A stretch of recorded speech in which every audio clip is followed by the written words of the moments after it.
Good morning to you and welcome into Fox 35 News Plus. I'm Garrett Wymer and thanks for joining us on this Thursday morning live on Fox Local and on YouTube. We are coming to you from Fox 35 Studio A today as we deal with some more construction with our CTV streaming studio that we normally join you on. So things looking a little bit different today, but we appreciate you joining us here on this Thursday morning. And this morning, just a little bit ago, well, first, want to let you know some of what we have coming up in the show. A U.S. Senate hearing in South Florida right now. Senator Rick Scott holding a hearing specifically looking at Floridians and aging, trying to fight fraud and financial exploitation. It is something we hear about all the time, a growing problem.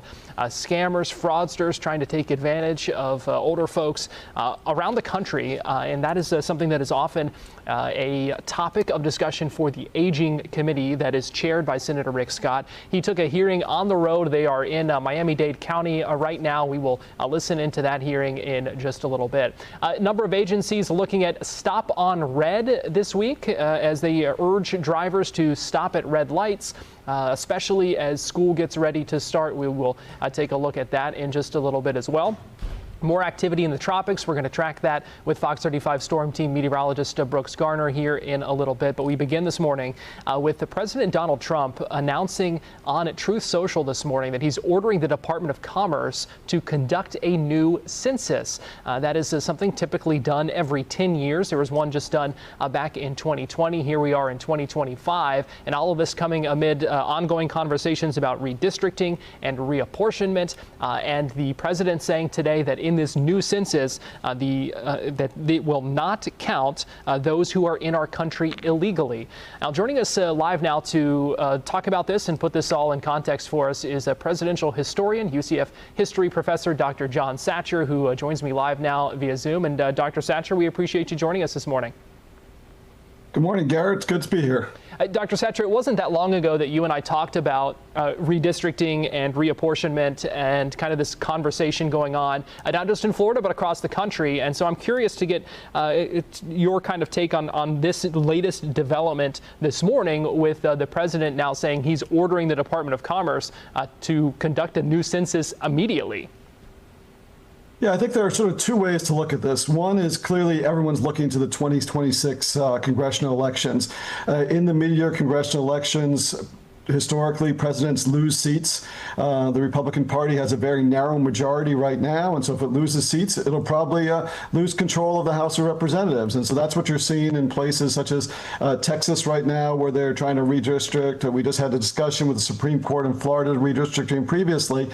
So part of this is just practical politics. The second part involves a sort of a philosophical view of the Constitution and who should count as a U.S. citizen. And as you pointed out, back in 2019, Trump wanted to change the census already back then to really say we're going to count U.S. citizens. We're not going to count everyone. Now, there are some constitutional objections and constitutional problems with Trump's plan, but that's pretty much the plan he announced this morning. There's also problems with logistical problems with trying to do this in 2025. You mentioned the initial steps by the Trump administration in 2020 trying to exclude undocumented immigrants. In that case, it was challenged in court. It was kind of put on hold, but then that case ended up being dismissed because of the results coming in the Biden administration. And so it kind of became moot. And so we don't really know what the final say might have been when it came to that court challenge. But what does the Constitution say about a census? Because my understanding was it kind of gives that power to Congress, not the president. Yeah, I think, well, the Constitution directs that we're going to have a census every 10 years. Now, there are provisions. There's been a law passed that allows for a a census every 5 years. Although that law specifically says that mid-year, the mid-decennial census cannot be used for apportionment. The Constitution also says directly that the census is supposed to count and use for apportionment all persons. All persons would include children, would include immigrants, would include people who don't have the right to vote for whatever reasons. And that's been the basis of our representation since the 1790s. So when all of a sudden we're going to try to change this, this is fundamentally a challenge to the way the U.S. Constitution has adopted the census from the beginning. So you would expect further legal challenges then if this were to move forward? Yes, as you pointed out, when Trump tried to do this previously, essentially got thrown out on a technicality. It became not an issue anymore. Now, no one's saying that the 2020 census was perfect. Remember, this is a census that was done under the pandemic. It was, of course, done under the Trump administration, although the final numbers did not come out until the Biden administration in 2021. So no one is saying that there can't be improvements on the census. But the census also involves long-term planning. It involves almost a decade's worth of planning. So we're really in the midst of planning for the 2030 census. The census is also required to start by April 1st of the particular year. So if we were to do a census in 2025, it should have started 3 months ago. And really trying to logistically put together a census in 2025 that is going to call for reapportionment and then allow legislators to create districts and to run campaigns by 2026 is an incredibly tight timeline, a timeline I don't think that can be reached. Has something like this ever been done before? Not like this. I think what you're seeing, what more typically is what you're seeing sort of in Florida and in Texas, places where you have redistricting going on. And even that is not necessarily typical. You generally redistrict after the census and redistrict again in 10 years. But where we have Texas right now, where the Republicans are trying to find 5 extra seats for Trump, and the Democrats from the state legislature fled the state in order to prevent this being done, that's exceptional, but at least that's more typical than what we're talking about doing right now.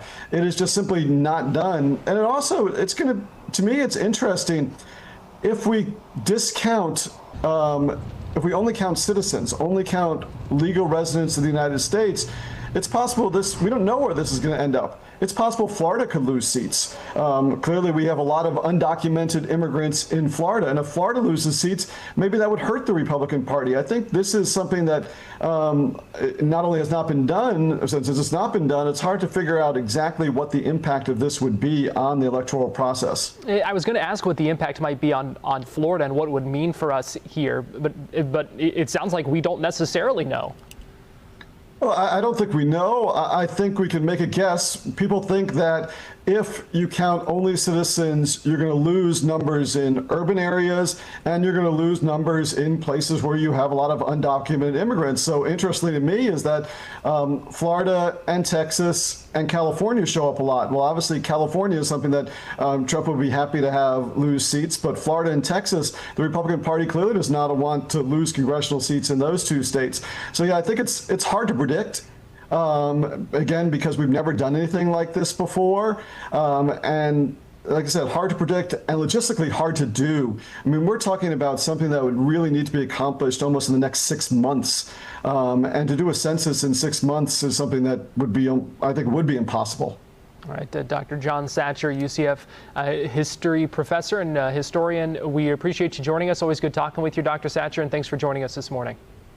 Thank you for having me.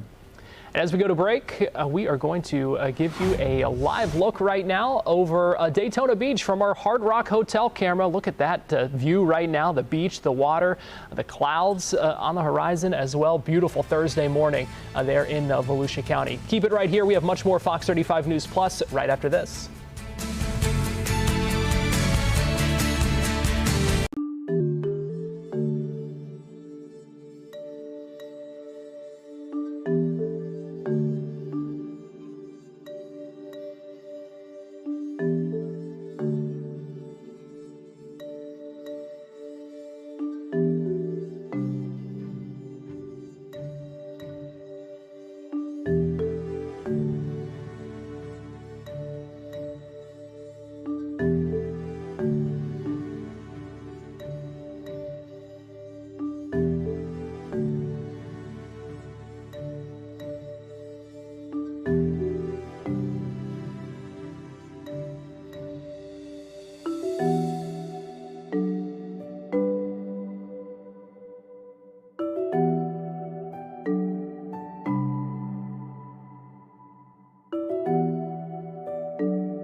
Welcome back into Fox 35 News Plus, and here is a live look at downtown Orlando on this Thursday morning. You can see another beautiful day here in Central Florida, and Fox 35 Storm Team meteorologist Brooks Garner joins us now with a look at the forecast. Yeah, our weather today is going to be the typical steam heat you'd expect for August, but with the addition of some really soaking thunderstorms this afternoon, especially away from the coast. West of I-95. It rained this morning across much of Brevard and even southern Volusia counties, stabilizing the atmosphere, so a lot of this sets up farther west. That said, if you have beach plans this afternoon, we're going to top out about 90 in Daytona Beach and about that at Cocoa Beach, upper 80s, low 90s. Just be aware of what's going on the horizon. If you see dark clouds coming, obviously get ready to get back to the car if you need to, but most of the action should be from roughly Sanford, Oviedo, Christmas Points west once you get out toward especially Windermere and the Villages. 93 the high today in the Villages, 92 in Orlando. You know, our weather for the next several days will be defined by tropical moisture surging in from the Atlantic, and outside of an actual tropical system like a tropical storm or a hurricane, this is about as juiced up as the atmosphere can get. So when it rains, it will really pour, and it could lay down several inches of rain inside of 1 hour at any location, basically at any time when these storms form. So as is typical, we'll see our storm initiation when they begin about 2 o'clock, and looking at our exclusive Fox weather model, it looks like we'll see a peak in the action around about 3 to 5 p.m. and it could continue as late as 8 or 9. A lot of the action today looks like it may actually set up closer to I-75 during the later part of the evening. So we'll see how it all goes. This can evolve in real time, and depending on outflow boundaries and this and that will determine exactly where the storms form. But the theme here is most of it will be west of I-95. The weekend's also going to feature a lot of rain, an 80% chance. Now that does not mean it's going to rain all day, but it does mean that during the afternoon with our typical thunderstorms, they're likely to be a lot more widespread and feature a lot more rain. Well, the latest in the tropics in your tropical outlook. Here it is, your tropical outlook, featuring Dexter. Now no longer a tropical storm, it has transitioned to become an extratropical system known as a post-tropical system. It's moving out to the North Atlantic, where it will lose its tropical characteristics even further. Right now it's being absorbed into a frontal system. It's heading for Europe. It'll be a big gale center for the shipping lanes. Another one we got to watch, similar disturbance, maybe hot on the heels of Dexter, moving away from the U.S. along the same line that Dexter did, is this disturbance with a 30% chance of development. No threat to the U.S., but it may produce some swells for the northeast coastline as it moves off of New England. But of more consequence as far as the tropical outlook goes, we've got a tropical wave located about 800 to 1,000 miles west of Africa, tracking westward, which is likely to develop. This is significant in that it's the first tropical wave that we've seen in what's called the main development region, or the MDR, that's actually showing signs of development, a sign that the Hurricane Center is now officially in full swing. That's typically where you see the big hurricanes developing, not the homegrown stuff like Dexter and various things that can be born in the Gulf or the Caribbean. This direction tends to create the biggest storms. The next name on the list is Aaron, and some of our long-range computer models suggest we may see upwards of 5 systems before the month of August is over. So it's really going to start ramping up. You have Aaron, Fernand, Gabriella, Umberto, and the list goes on. So stay tuned and buckle up for what could be a busy rest of this month. Elsewhere in the tropics, we look at Africa. We've got a wave now emerging from the coast, another one behind that in the central part of the continent. And so we've got a couple of areas that we'll need to watch. One of those waves, by the way, emerging, those dense clusters of thunderstorms, could become a significant hurricane for the Atlantic basin. Some computer models taking something into the Caribbean. All right, let's look at your tropical update. Let's talk about the 7-day forecast here. We're going to see what are called diurnal thunderstorms from now through Sunday. Diurnal meaning happening during the same time of the day, thanks to the heating of the day. So we'll have sunshine-filled mornings, a couple of showers or storms at the coast, and then in the afternoon, inland areas like Orlando and the attractions, we'll see the thunderstorm threat rising significantly. So instead of your typical 50 to 60% chance this time of year, we'll have an 80% chance each afternoon from today right through the weekend. All right, that is the latest from the Weather Center. Garrett, back to you. All right, thanks, Brooks. And we are just a couple of days away now from the start of the school year for most kids, coming up on a Monday in a lot of areas around our region. That means you're going to be seeing school buses out on the roads. You're going to see a lot of kiddos walking around, maybe crossing crosswalks as well, in intersections, at the bus stop, all kinds of things. And so that's why officials now are urging people to be aware of that and be ready for that and drive carefully, really all the time, but especially once school gets back in session. And so it is Stop on Red Week, and FDOT officials, first responders, a number of local officials as well were in Daytona Beach this morning, urging people to stop on red every light, every time. Here's what they had to say. We host these events during National Stop on Red Week each August because if every driver stopped on red, we could save lives and prevent serious injuries caused by those who didn't. Running a red light is dangerous and causes crashes that can be severe and sometimes fatal. In 2023, we had over 33,000 crashes caused by a driver who didn't stop on red. And because of those crashes, 84 people were killed and 681 people were seriously injured. Safety is FDOT's #1 priority. We work hard to make Florida's transportation safe for all users. In fact, FDOT has an ultimate statewide goal, 0. We want to reduce the number of people who are killed in crashes to 0. That is our target 0. We aren't there yet. On average, every day in Florida, 9 people are killed and 47 people are seriously injured in crashes on our roadways. As part of Target 0, we want to remind drivers that we can get to 0. Put down your phone, drive alert, drive sober, and always stop on red. On behalf of Volusia County EMS, we all know the importance of the message of National Stop on Red Week. It's vitally important. Too often, our first responders, EMTs, and paramedics respond to the tragic aftermath of someone running a red light. Imagine there are an estimated 460,000 registered vehicles and over 1,500 miles in Volusia County. So the majority of us get behind the wheel.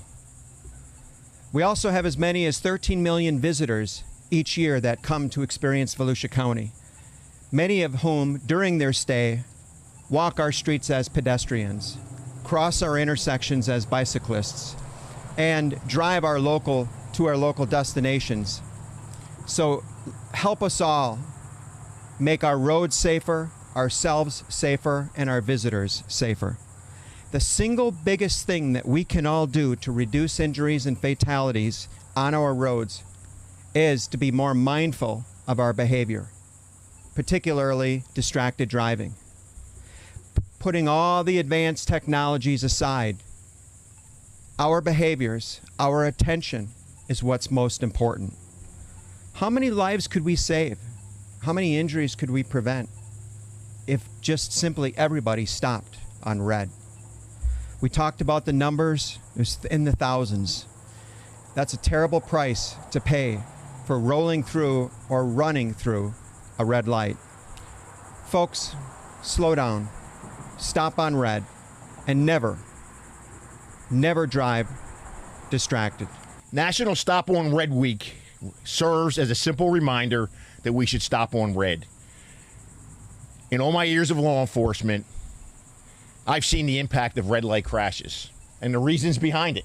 People trying to push through the yellow light, distracted drivers, folks using their cell phones, and they all lead to serious injury and to death. So as a simple reminder, when you approach an intersection, you should be ready to stop. You must always stop at a traffic light that is on red. You can only make a right-hand turn if the way is clear of oncoming vehicles, pedestrians, and bicyclists. Making a full stop before you turn is just simply common sense. For pedestrians, always cross at a crosswalk. Look left, look right, and look left again. For bicyclists, you should always obey the traffic rules of the road, and you should always ride with the flow of traffic, not against it. By following these simple safety rules, we can help prevent crashes, deaths, and serious injury. The Volusia Sheriff's Office and all of law enforcement enforce these laws every single day. And I want to put a reminder out there for everybody. Summer vacation is over on Monday, August 11th. It's back to school. Law enforcement throughout this county will be enforcing all of the rules of the road to make sure that our children are safe going to and coming from schools. If the arm is out on a bus, you cannot pass it. You cannot speed through school zones. So remember, traffic will be picking up Monday, and it's about protecting our community. Yeah, a lot of important reminders there, and sobering to hear those statistics as well. From 2023, Florida had 33,000 crashes caused by drivers who didn't stop on red. 84 people killed, nearly 700 seriously injured. Stop on red. We're going to take a break here on Fox 35 News Plus, but we'll be right back after this.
Welcome back into Fox 35 News Plus. I'm Garrett Wymer, and thanks for joining us live this morning on Fox Local and on YouTube. And here's a live look at Lake Fairview in Orlando from our Grills Lakeside cam. And again, a beautiful morning here in Central Florida. Senator Rick Scott is in South Florida this morning as he leads a hearing from the Senate Aging Committee.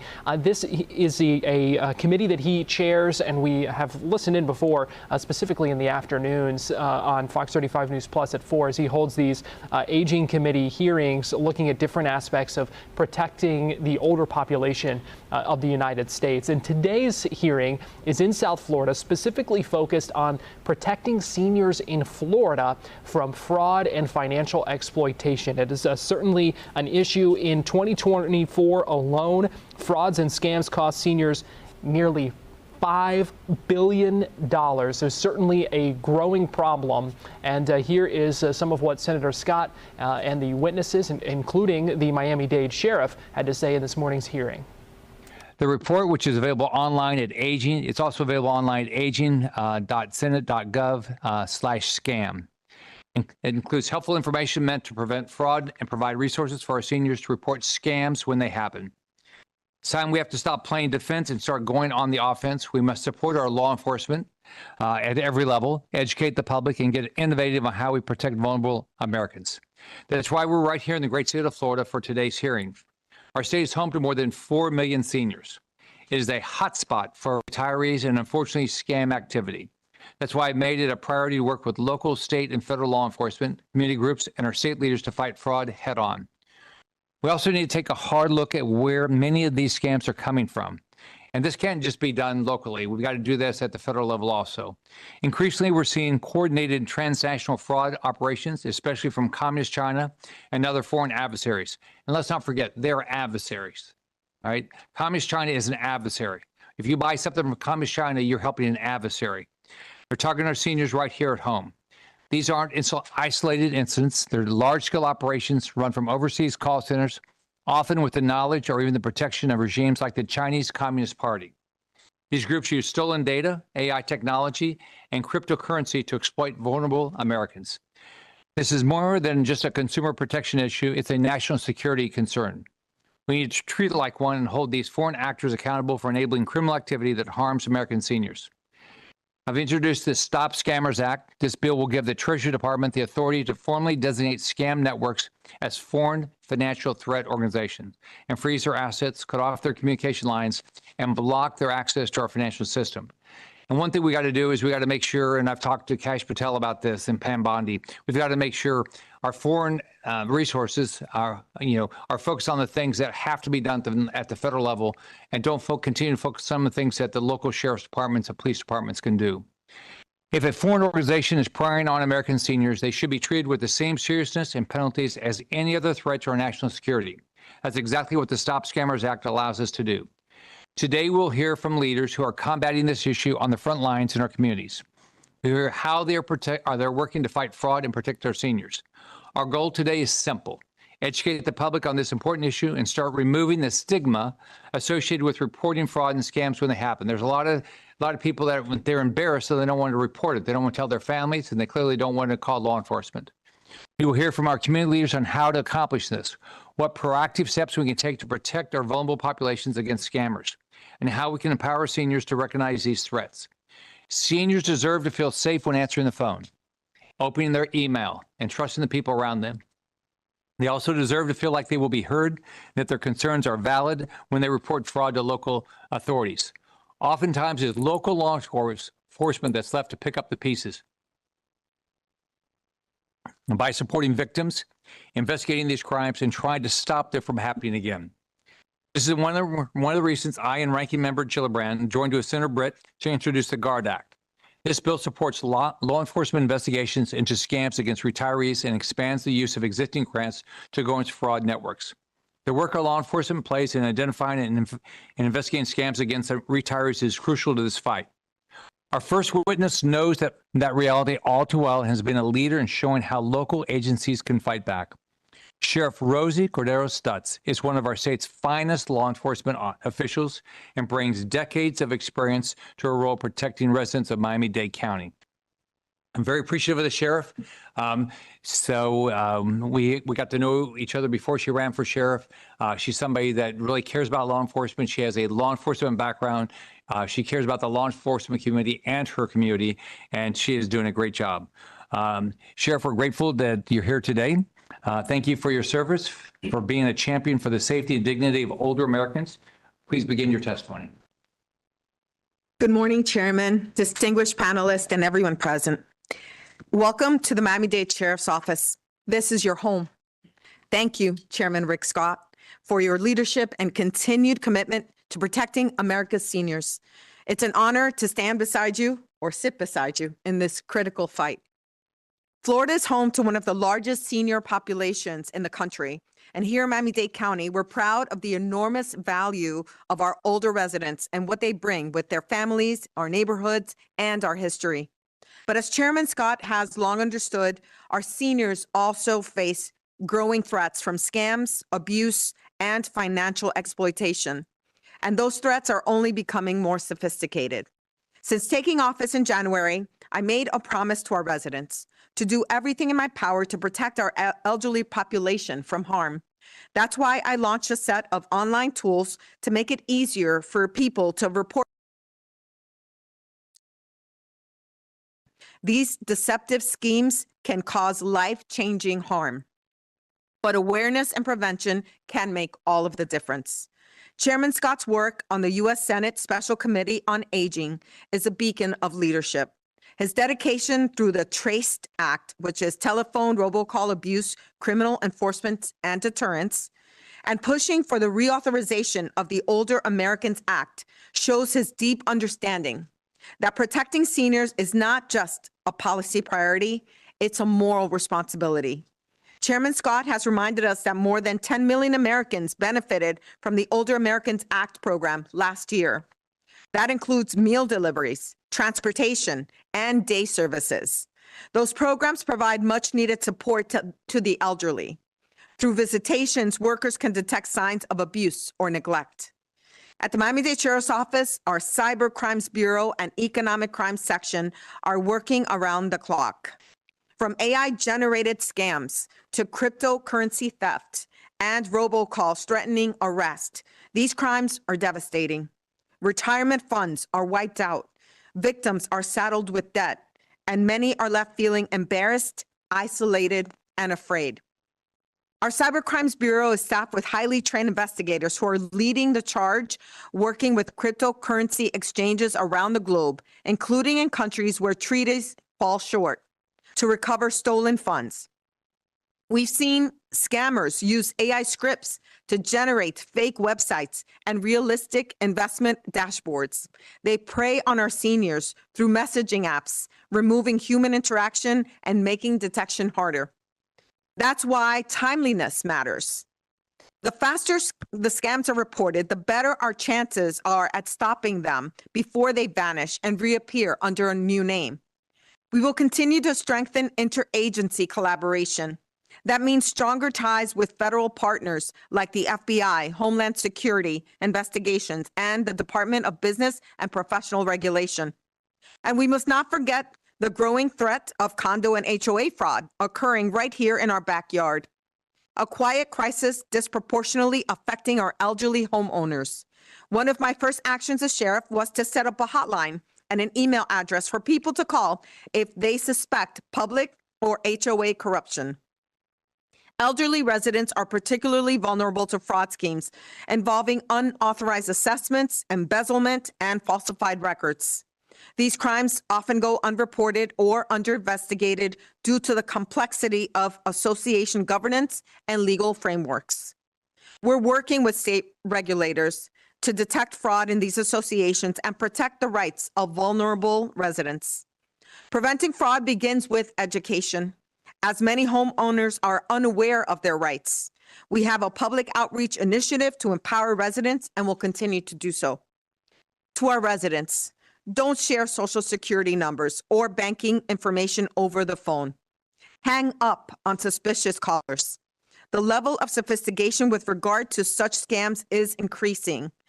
If you get a call from a relative or friend and they tell you to send them money immediately, verify it by calling them back on a trusted number. Never let urgency override common sense.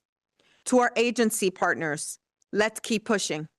Let's coordinate more, train more, and share more. Because in a perfect world, every senior in our community should live safe, supported, and scam-free. Thank you, and thank you again, Chairman Scott, for standing with us on this mission. As the testimony from the Miami-Dade Sheriff Rosie Cordero Stutz speaking at a field hearing of the U.S. Senate Special Committee on Aging chaired by Senator Rick Scott. That committee hearing wrapping up just a little bit ago. Again, it was at the Miami-Dade Sheriff's Office in South Florida.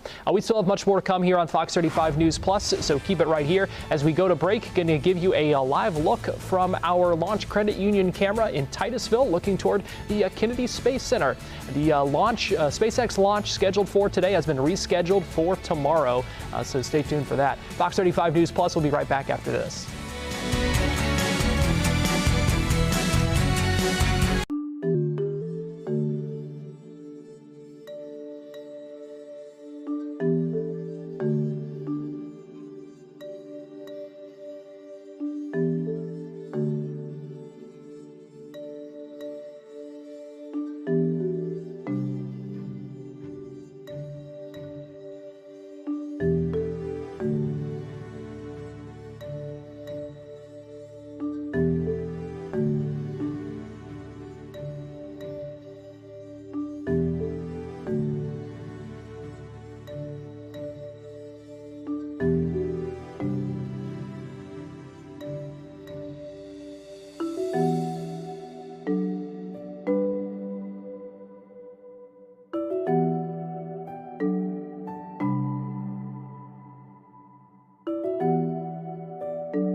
like repair and for the main level. Welcome back into Fox 35 News Plus. I'm Garrett Wymer, and thanks for joining us this morning. Giving you a live look right now inside the City Council meeting in St. Petersburg as they are discussing repairs to Tropicana Field. So this is the kind of next step here, where they're looking at $1.3 million for turf and the repairs to the playing surface.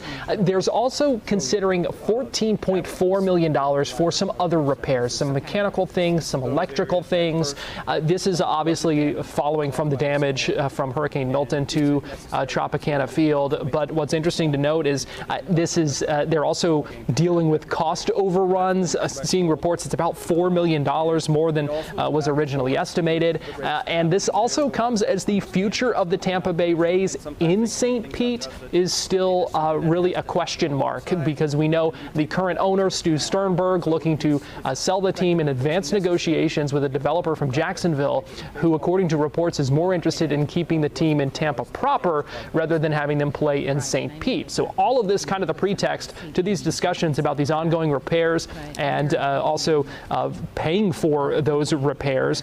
Let's go ahead and listen in as this discussion continues live right now in St. Petersburg. Do you feel that that's been reasonable? Yes, I feel like it's been a reasonable approach throughout, and these are, the damage, not in all cases is obvious. I mean, there's some things that are, behind walls, or if it's an electrical component. A lot of testing has been done on the electrical wiring, for example, and it's not that we're going in and replacing all the wiring, but the testing's being done.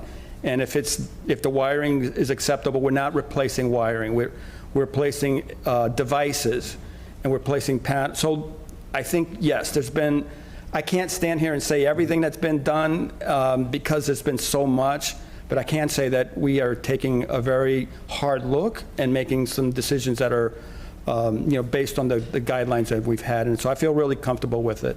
And I'm glad you're being so practical about it. So thank you for that. Thank you, Chair. Thank you. Councilmember Gabbard. Thank you, Chair, and thank you, Raul, for the presentation today and for the one-on-ones. I also just want to personally thank you for the tour that you and Beth took me on a little bit of time ago. I think it was a couple of items ago. It's really fascinating to see it all come together, and I just really appreciate, Councilmember Driscoll touched on some of the things, but we talked pretty extensively both in our one-on-ones and when I was on site with you all about things that for me as a council member were just a step too far, right? And so I think you have all taken our input and our consideration of what we are willing to invest in very seriously, and I just wanted to thank both of you for that. And I know just from talking with Beth that she takes this very, very seriously. She carries this responsibility very heavily on her shoulders, and so even though she's not here today, I just wanted to say a big thank you for that. The rest of my comments are going to be a little bit redundant, and it's not really any questions. Everything that you have laid out here very much makes sense. It is the path forward. We're kind of already in it, and no matter how painful it is, we got to just keep pushing forward, because that is our obligation, to Vice Chair Hanowitz's point. But I'm hearing so many kind of misnomers out in the community about what this is, what this isn't, votes that we've taken before, what they mean for this agreement. I just heard it again yesterday from some residents who were saying, well, you all canceled the agreement. The agreement's been canceled. The agreement's done. Why do you continue to spend money? And I just wanted to be very, very clear that what we did in that last meeting when we canceled the agreement did not change our use agreement that we currently operate under. And so I just wanted to give legal one more opportunity to set the record straight again, because as council members, this is what we hear, right? Because it's in sound bites and it's clickbait, and we have to, it's our responsibility to make sure we are communicating articulately what we are spending money on, why we are doing it, and that yes, they are similar entities with what we did last time and with this agreement, but they are not interwoven at this point. So I just wanted to make sure that we have that conversation again. We may continue to have that conversation every time this comes up, but I just think it's really, really important that we are super clear with the community what we're paying for, why we are paying for it, and what the obligation, not only from us, but from the raise whenever we have this stadium completed. You're 100% correct, Councilmember. The termination of the stadium agreements that automatically terminated the action that you took to terminate the gas plant redevelopment agreement have no bearing whatsoever on the repair obligations for Tropicana Field. The existing use agreement requires that, as we've discussed. Adding on to what Councilmember Driscoll brought up, administration has also talked to legal about all of the different items. Beth has been extremely judicious on that. We agree that the things that have been presented to you are required under the agreement. There's no other option from a legal standpoint, in my opinion. Thank you. I appreciate you clearing that up. And Chair, I appreciate the opportunity to kind of clear that up again for the community because, you know, we hear it almost every day. We read it online. And I think it's just really, really important when we are here doing the business of the city that we are very clear about what. Thank you, Chair. Thank you. Councilmember Gibbons. Thank you so much, Chair. I appreciate it. And thank you, Raul. Thank you to Elizabeth for everything that you do. Our new project manager, thank you for all of your hard work. I keep hearing that we are contractually obligated to fix the stadium for all of your hard work. I keep hearing that we are contractually obligated to fix the stadium. But what I'm not hearing, or at least the question that hasn't been asked in the sunshine, is does the new owner who's being floated even want the stadium fixed? I know what we're obligated to do. I don't need to be reminded of that. But what I do want to remind council members and administration is that we're also obligated to listen to our constituents. And our constituents are telling us that the price tag is getting too high. And this is not what we were initially told. It's not what we were sold, right? What I want to make sure is that the stadium is operable for Major League Baseball games. I don't want to, and I'm glad Councilmember Driscoll brought this up, renovate every single suite, renovate every single concession stand, because God knows when we were there during the days that the games were being played, there were many concession stands that were empty. But I want to make sure we aren't rushing this. And that's what I feel like, is that I'm being put in the corner and being told this is what you got to do, so deal with it. No. We were elected to listen to our constituents, and our constituents want us to ask the question, what are our options? And I will not accept the fact that this is all we have to do, which is just spend the money. When our homes were ruined, many of our homes were damaged in the hurricanes, when we didn't have the money to spend to get things fixed and we had to do patchwork like many of my constituents in my district, you know what they did? They didn't just go with the first bid that was put in front of them. They didn't take the first option that they were sold. No, they shopped around and they found a better option that was more economical. And so that's why I'm voting no today, is because I feel like there are other economical options and this is being rushed. And I would much rather wait another 4 weeks, 6 weeks, whatever, until we know what the Rays want to do. Because as of right now, the way I see it in legal, you remind me, if we spend this money, can we get a refund? I mean, this is our contractual commitment, so it's our financial responsibility. There's no refund that would be contemplated from the Rays. The only reimbursement would be FEMA and insurance. And is FEMA guaranteed? No. No. So $60 million down the drain. And it's money that we cannot recoup. Meanwhile, we have other pressing needs, utilities, stormwater infrastructure, everything facing this council dais right now. But we think this is a priority. I just want to remind us that we have other pressing issues besides just Major League Baseball, right? And this is the reason that we need to start having the conversation about other revenue replacement streams. Because say our new owner, Mr. or Mrs. whoever, decides that they want to go to Toy Town, they want to go to Tampa, they want to go to Orlando, we are up a creek without a paddle. So I just want to remind us that yes, we might be contractually, legally obligated to do certain things, but we were also elected to do certain things, which is to be fiscally responsible. So I have more so comments than anything, Raul, but I have concerns. So I do have a question specifically regarding the timing of our tariffs, right? We know that just kicked in a few days ago. So how will that impact future GMPs? So the pricing as we receive them are... That was Council Member Corey Givens Jr. saying he is planning to vote no on this. You could hear his frustration and his concerns about shelling out $60 million for what might just be one season of Major League Baseball in Tropicana Field by the Rays, again, because of not sure what the Rays may do after next year. The Rays and are hoping that those repairs would be ready for opening day in April of 2026.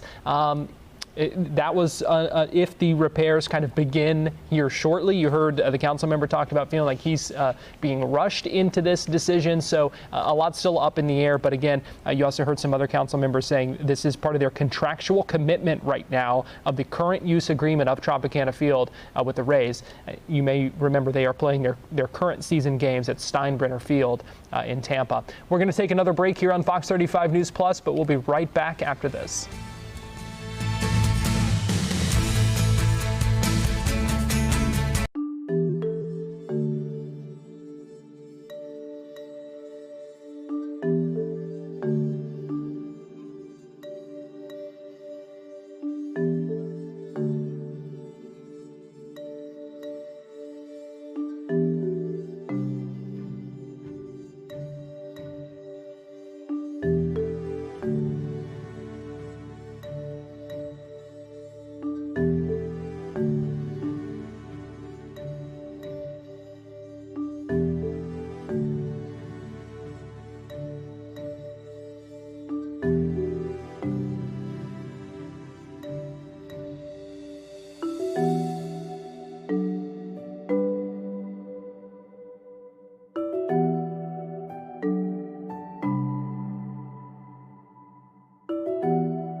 Back into Fox 35 News Plus. I'm Garrett Wymer, and thanks for joining us on this Thursday morning. The Tampa Bay Buccaneers have a new backup quarterback, and it is South Florida native Teddy Bridgewater.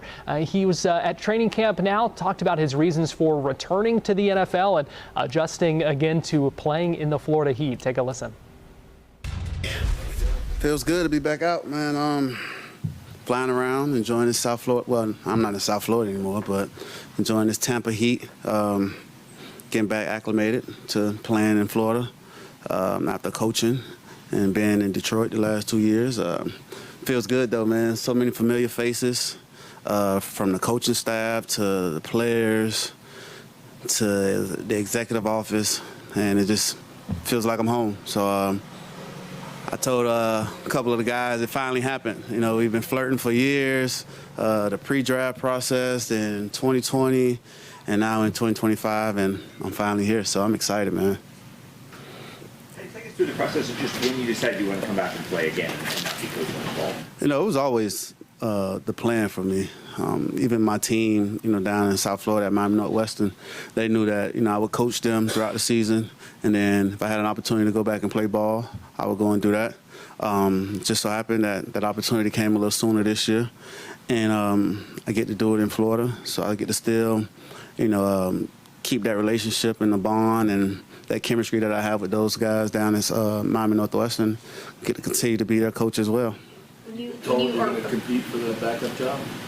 Honestly, man, I'm just here right now, man, to try to help this team in every way possible, man, whether it's in the quarterback room, the wide receiver room.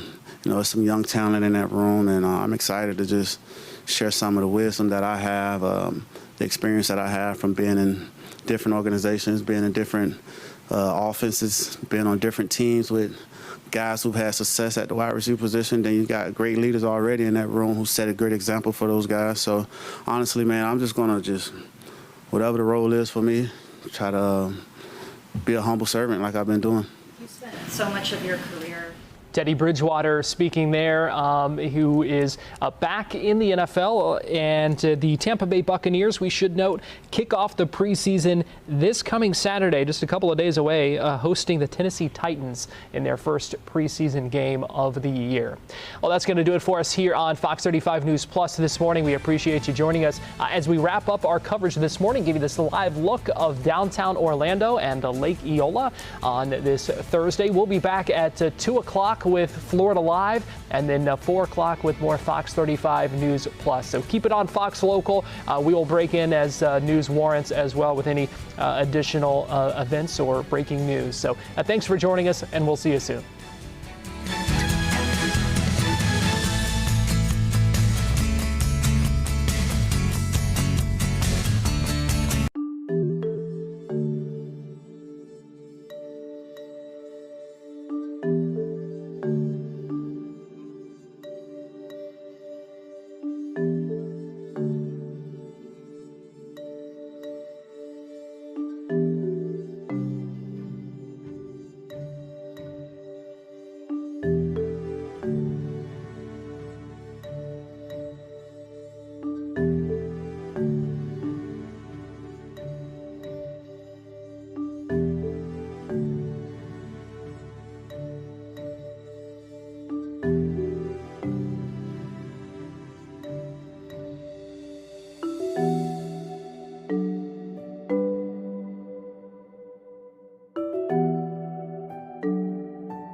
Well, good morning to you and welcome into Fox 35 News Plus. I'm Garrett Wymer, and thanks for joining us on this Thursday morning live on Fox Local and on YouTube. We are coming to you from Fox 35 Studio A today as we deal with some more construction with our CTV streaming studio that we normally join you on. So things looking a little bit different today, but we appreciate you joining us here on this Thursday morning. And this morning, just a little bit ago, well, first, want to let you know some of what we have coming up in the show. A U.S. Senate hearing in South Florida right now. Senator Rick Scott holding a hearing specifically looking at Floridians and aging, trying to fight fraud and financial exploitation. It is something we hear about all the time, a growing problem. Scammers, fraudsters trying to take advantage of older folks around the country. And that is something that is often a topic of discussion for the Aging Committee that is chaired by Senator Rick Scott. He took a hearing on the road. They are in Miami-Dade County right now. We will listen into that hearing in just a little bit. A number of agencies looking at stop on red this week as they urge drivers to stop at red lights, especially as school gets ready to start. We will take a look at that in just a little bit as well.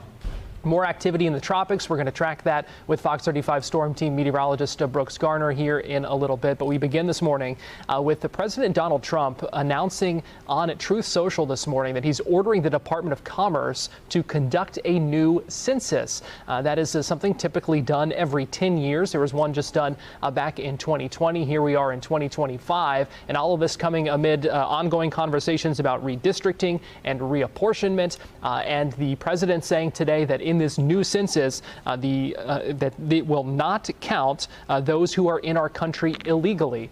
Now, joining us live now to talk about this and put this all in context for us is a presidential historian, UCF history professor, Dr. John Sacher, who joins me live now via Zoom. And Dr. Sacher, we appreciate you joining us this morning. Good morning, Garrett. It's good to be here. Dr. Sacher, it wasn't that long ago that you and I talked about redistricting and reapportionment and kind of this conversation going on, not just in Florida, but across the country. And so I'm curious to get your kind of take on this latest development this morning with the president now saying he's ordering the Department of Commerce to conduct a new census immediately. Yeah, I think there are sort of two ways to look at this. One is clearly everyone's looking to the 2026 congressional elections. In the mid-year congressional elections, historically, presidents lose seats. The Republican Party has a very narrow majority right now, and so if it loses seats, it'll probably lose control of the House of Representatives. And so that's what you're seeing in places such as Texas right now, where they're trying to redistrict. We just had a discussion with the Supreme Court in Florida redistricting previously. So part of this is just practical politics. The second part involves a sort of a philosophical view of the Constitution and who should count as a U.S. citizen. And as you pointed out, back in 2019, Trump wanted to change the census already back then to really say we're going to count U.S. citizens. We're not going to count everyone. Now, there are some constitutional objections and constitutional problems with Trump's plan, but that's pretty much the plan he announced this morning. There's also problems with logistical problems with trying to do this in 2025. You mentioned the initial steps by the Trump administration in 2020 trying to exclude undocumented immigrants. In that case, it was challenged in court. It was kind of put on hold, but then that case ended up being dismissed because of the results coming in the Biden administration. And so it kind of became moot. And so we don't really know what the final say might have been when it came to that court challenge. But what does the Constitution say about a census? Because my understanding was it kind of gives that power to Congress, not the president. Yeah, I think, well, the Constitution directs that we're going to have a census every 10 years. Now, there are provisions. There's been a law passed that allows for a a census every 5 years. Although that law specifically says that mid-year, the mid-decennial census cannot be used for apportionment. The Constitution also says directly that the census is supposed to count and use for apportionment all persons. All persons would include children, would include immigrants, would include people who don't have the right to vote for whatever reasons. And that's been the basis of our representation since the 1790s. So when all of a sudden we're going to try to change this, this is fundamentally a challenge to the way the U.S. Constitution has adopted the census from the beginning. So you would expect further legal challenges then if this were to move forward? Yes, as you pointed out, when Trump tried to do this previously, essentially got thrown out on a technicality. It became not an issue anymore. Now, no one's saying that the 2020 census was perfect. Remember, this is a census that was done under the pandemic. It was, of course, done under the Trump administration, although the final numbers did not come out until the Biden administration in 2021. So no one is saying that there can't be improvements on the census.